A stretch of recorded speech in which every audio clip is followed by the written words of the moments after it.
Brian Fung of CNN.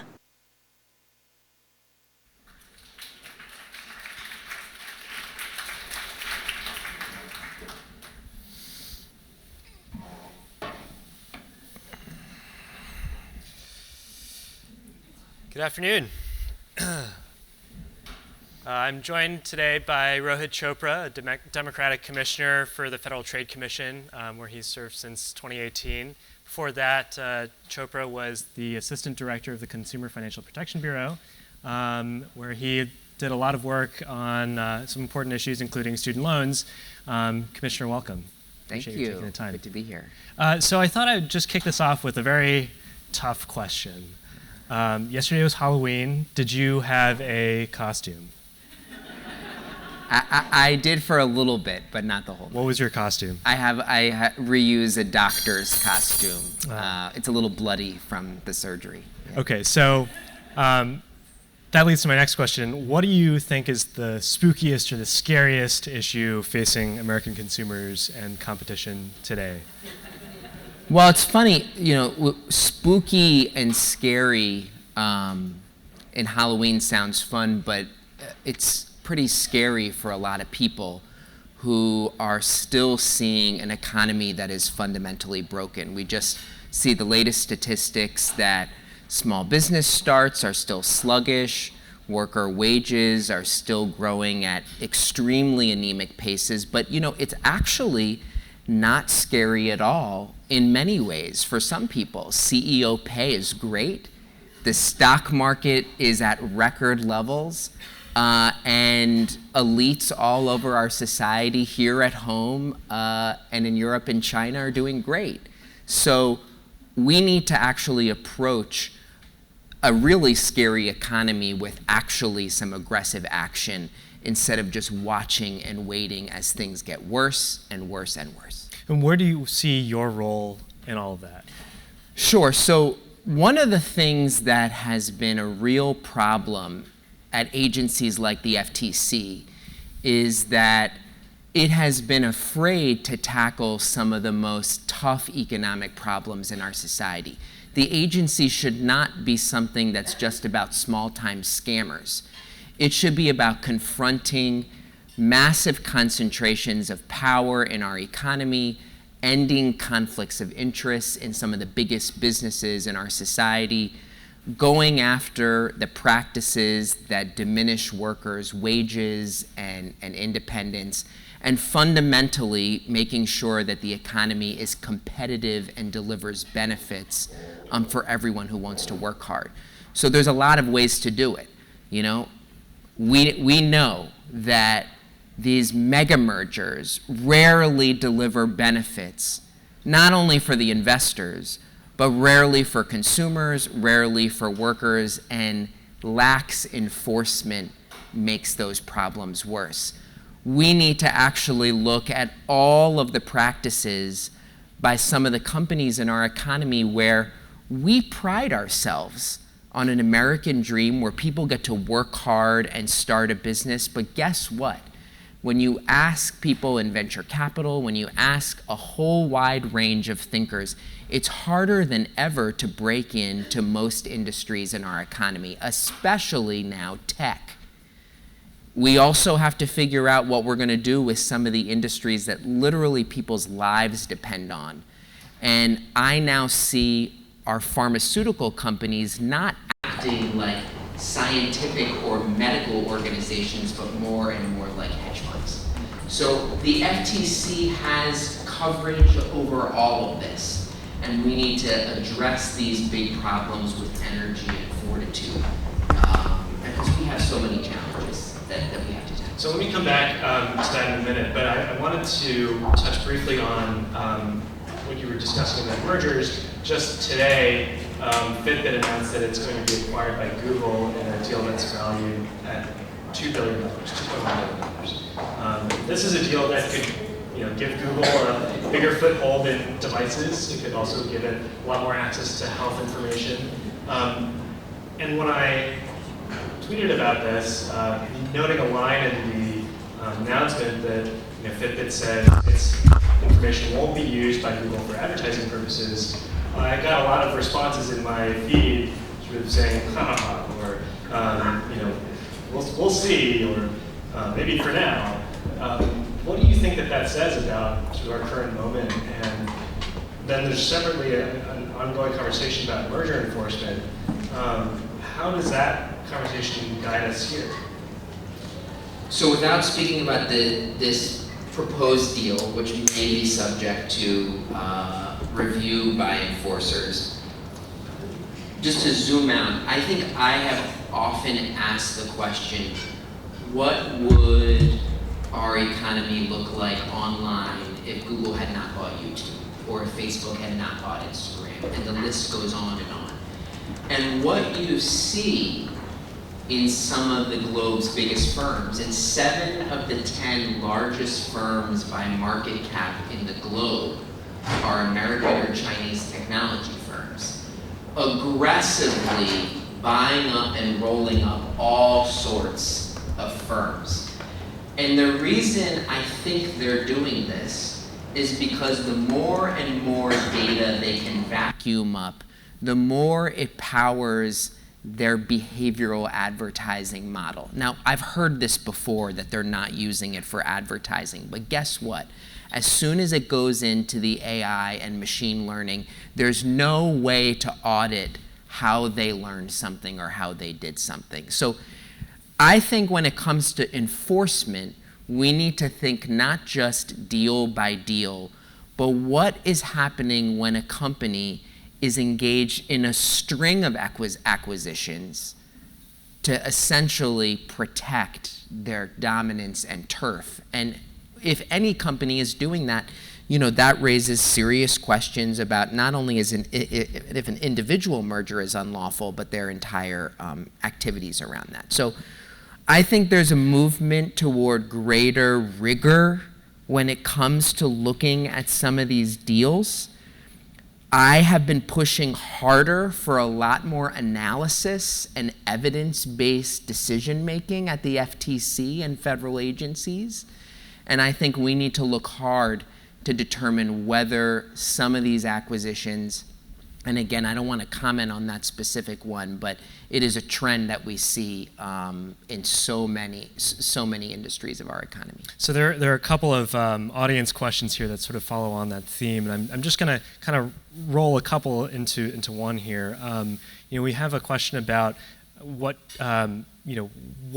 one big overlooked power the FTC has today that the public should know about, and sort of relatedly, how can the FTC stop working on sort of a whack-a-mole, case-by-case sort of basis and establish more of a broader, kind of more comprehensive approach to some of the issues that it deals with? Well, the agency has so many authorities that really need to be dusted off. One of the ones you mentioned, or that the question raises, is the FTC has an authority to conduct industry-wide investigations, compelling data from companies across an industry to be able to synthesize what the business practices are and what they're actually doing. And I think sometimes without that evidence base, the public can't be confident that the agency actually has the facts to attack a problem. We can't look at each sector of the economy the same way. Each has their own nuances. So we should be using Section 6B of the FTC Act more aggressively, especially when it comes to digital markets. The other thing is, I along with Lena Khan, wrote an article about the FTC's unused competition rulemaking authority, which would provide the option to attack many problems in our economy. And in the article that will appear in the University of Chicago Law Review, we specifically talk about things in pharmaceuticals like pay for delay, problems with anti-competitive practices against workers like abusive use of non-compete agreements. So I hear a lot that the issue is the FTC needs more resource and authority. And sure, that may be true, but I'm focused on making sure we use the truly expansive authority that we have effectively and with a real analytical base, not just shooting from the hip. So earlier this year, Chairman Simons told Congress that preparations for a 6B study into digital markets was underway. And as recently as a few days ago, Commissioner Wilson told me she's supportive of that effort. But it's also been 6 or 7 months now. And I'm curious, why hasn't that happened yet? Well, you'll have to ask the rest of them. I have been early on very supportive of using the 6B authority. Yeah, the truth is that if we don't collect data and investigate, we will not get to the bottom of some of these business practices. And I don't want to be in the business of chasing old things that everyone knows is unlawful. I want to make sure we're finding the new stuff and the new shenanigans that are used to rig the rules against people. Do you think there should be a 6B study conducted on the labor markets? I mean, the Justice Department has its own kind of study underway on labor markets and competition in the labor marketplace. Where does the FTC have a role to play here? Well, I'd like us to actually bring a case that has a good result when it comes to labor market competition. So just yesterday, the FTC voted to approve a settlement in a wage fixing scandal involving home health care workers, which are a group of people that are often subject to, what was discussed earlier today, contracts. They're not full-time employees. The conspirator scheme to suppress their wages. And guess what? The FTC settled the case for no money, no admission of liability, no notice to the victims, no bans on business practices, simply a promise not to break the law again and submitting some paperwork. So what message does that send to big tech platforms who might be arranging wages for gig workers? It sends a message, and I fear that we're simply not going to take it seriously. This is the type of conduct that can be criminally prosecuted, but we settled on the cheap. Actually, I can't even say on the cheap because we got zero. So we have to actually sharpen our enforcement when it comes to blocking mergers that harm worker wages and suppress competition. And when we find some of the worst, almost criminal behavior, we can't just settle with a promise not to break the law. So you've been a very vocal critic of what you've called weak settlements, and you've specifically called out the Facebook and YouTube settlements that the commission's secured. The chairman said, he has to balance sort of competing interests here, what he can get from a settlement versus what he might be able to get by going to court and potentially getting less or losing a case. Do you think that the FTC needs to be willing to lose more cases, or to risk getting less from a lawsuit than it might otherwise get from a settlement? Well, so I actually completely reject parts of that argument, because you asked about in the context of the Facebook settlement. Of course, I said that I would have been willing to go to court. But when the agency doesn't even interview or get sworn testimony or documents in the custody of Mr. Zuckerberg and Ms. Sandberg, this whole idea about going to trial is theoretical. This is not a complete investigation. The FTC has clear authority to compel documents, to compel testimony. And I don't understand how this can be seen as a credible investigation unless the alleged perpetrators of a wrongdoing, whether it's a corporation or its executives or a small-time scammer, until we get testimony and documents from them. So that's one. But to answer your question as a general matter, I think we need to really recognize the public benefits of litigation.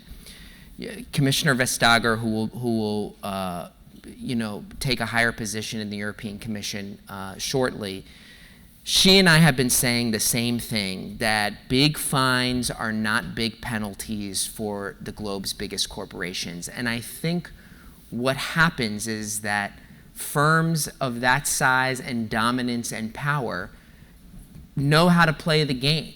They can pay a fine that gets a big headline, and they can pocket the rest as profits and move on. And I think the difference is that when you sometimes go to the mat, seek fundamental fixes to the wrongdoing of their business incentives, and sometimes that's going to mean going to trial. But I think part of it is I want to see more rigor in our investigation, and if needed, go to trial.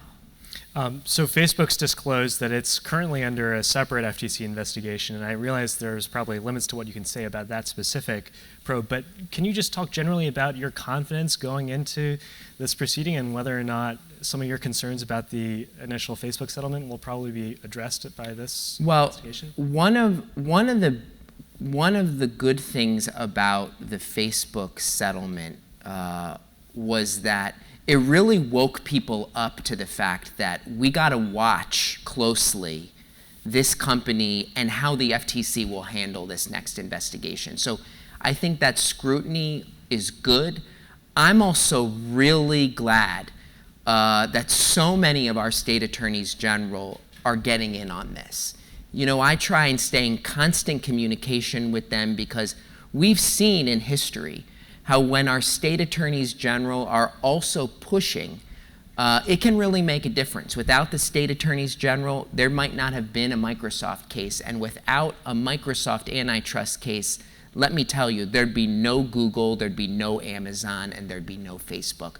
Without aggressive antitrust enforcement by the states and the federal government, we will lose out on all of the promises of innovation and a dynamic economy. One of the arguments that the tech industry's sort of laid out in recent months has been, if you come down too hard on the tech industry, all the innovation that happens in the United States will move overseas, particularly to China. Do you buy that?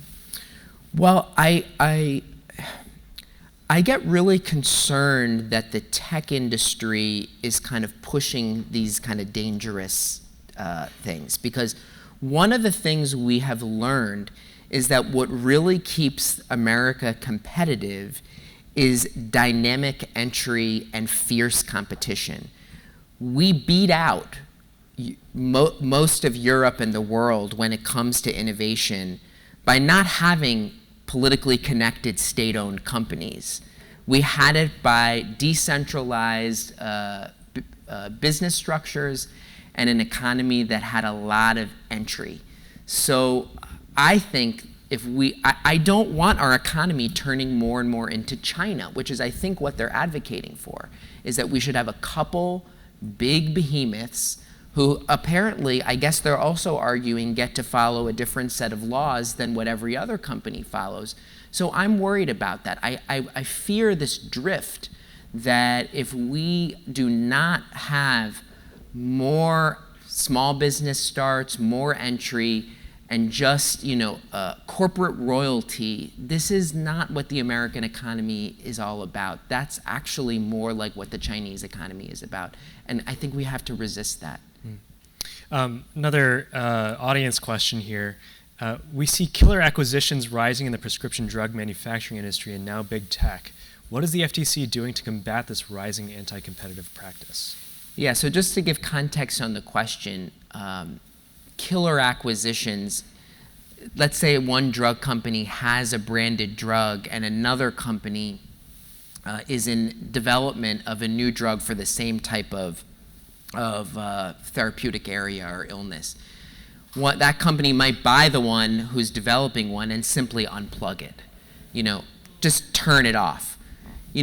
Cheating is not competing, and that is what that is. So I hope that every agency, whether it's a state AG, the FTC, the DOJ, will actually put a stop to some of these. We got to push to make sure it happens. But I do think that there's a growing consensus that we have to put a stop to them. Shifting gears a little bit, there's a lot of focus now in the tech press on facial recognition, artificial intelligence, and the impact that that will have on the economy. One, talk to me a little bit about where you see there being potential anti-competitive effects through the use of this technology. And second, we have companies like Amazon that are acknowledging that they're working on draft regulations that could govern some of this technology. Should we be worried about companies that are building the technologies proposing the very regulations that could would potentially aim to regulate them? Yeah, well, before I answer the facial recognition part, this thing about Amazon is developing regulations, and we heard after Mark Zuckerberg's speech that it was statesman-like.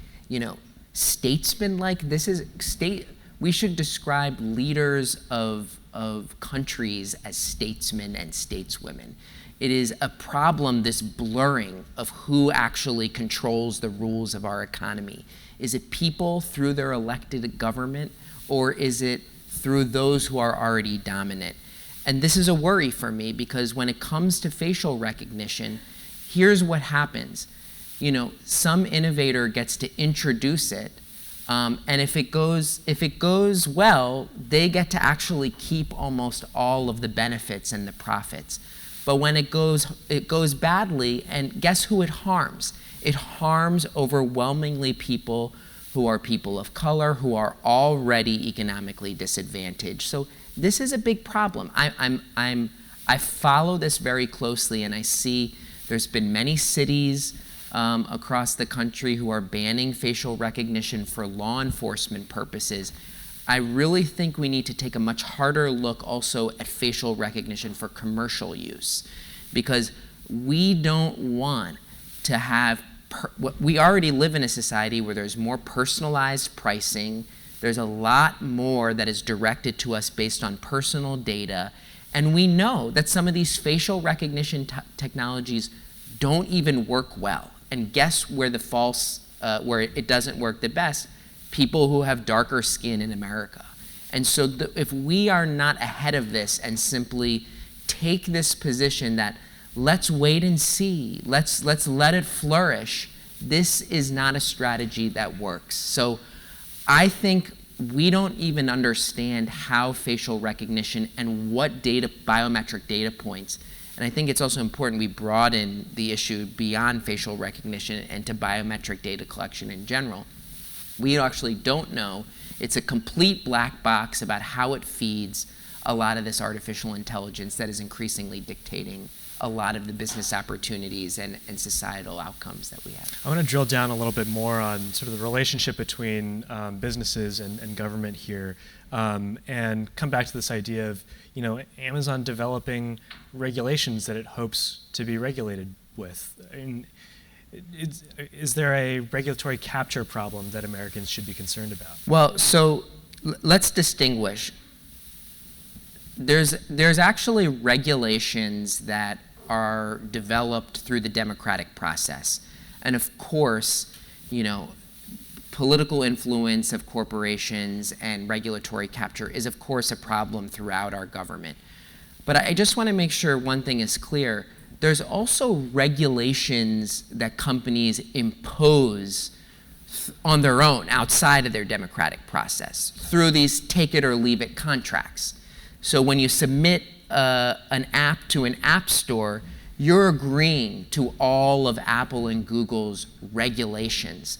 When you're a seller on Amazon or another big platform, you're agreeing to a lot of their regulations. And you don't have the ability to negotiate that. And they can use those terms, which are take it or leave it, not just to impose things like forced arbitration, but all sorts of unilateral changes to collect more data and to make more changes that, guess what, always benefits them in their favor. Now, the FTC actually has quite a bit of history in banning some of these contract terms and these terms of service. And I've argued that we need to look hard at the clauses that we might want to restrict or ban. So where do you draw the line then between a change in terms of service and simply a product decision that a company might make? And the example I'm thinking of here is, Facebook's policy on truthfulness in political advertisements, which is a product decision that they've made, but has the potential to have ramifications for political speech across the spectrum. Yeah, well, look, that's what you're raising is fundamentally a question of this is the consequence of when we don't have lots of competition and lots of players. The more consolidation and dominance you have, the more likely it is that a single player will have their product decisions will have massive effects on society. I distinguish that a little bit from the regulations, but it's also a concern. I mean, the fact that those decisions have huge societal effects, I think it just raises a question about, are there some individuals and entities that fundamentally they get to call the shots on things that have huge societal outcomes? Wanted to touch briefly on privacy issues. We've seen a number of policymakers talk sort of obliquely about how privacy is not just a matter of consumer protection, but potentially an aspect of competition that products can compete on the basis of privacy, and that therefore it could be considered an antitrust issue. Where do you fall on that? Yeah, I think it's actually becoming more. It's not. Of course, privacy it has two aspects when it comes to antitrust analysis.